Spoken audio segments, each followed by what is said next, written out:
The other highlight was Mr. Modi's meeting with Mr. Zelensky. Of course, it's got cancelled. Yeah. But what implication would that have? Well, Prime Minister Modi has met President Zelensky on the sidelines of the last two G7 summits. A meeting was set up this time. What I am told is that the meeting couldn't go ahead because it clashed with the timing for the phone call with President Trump. Clearly, we've been trying to balance between Russia and Ukraine.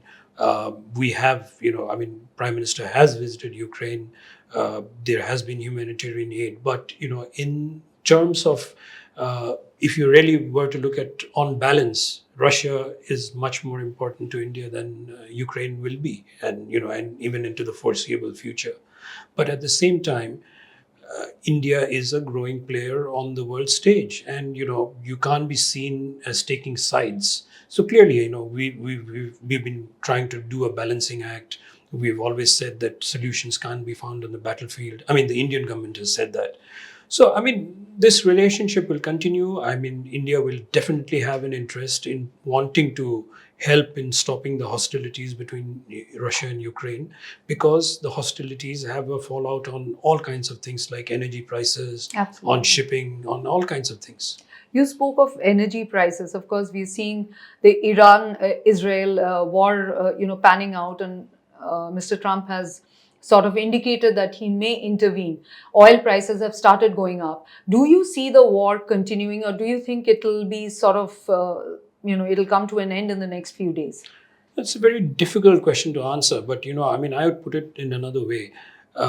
If the war were to continue even for another week or a month, it would have significant consequences for India.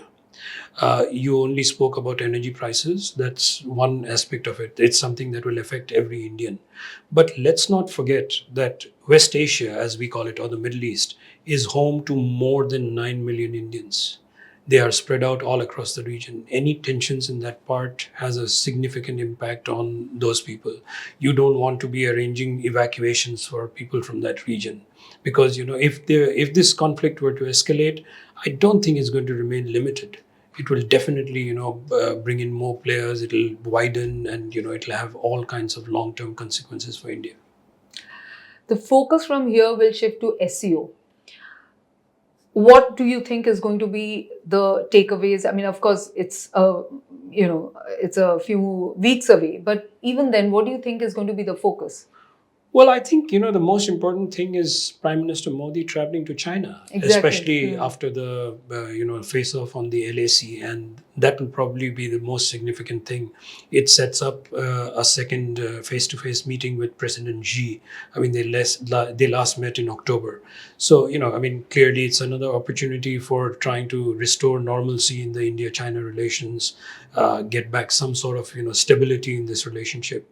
But you'll have to keep in mind that a lot of people in India will remember what happened last month when we saw so many signs of the Chinese backing Pakistan in the clashes with India.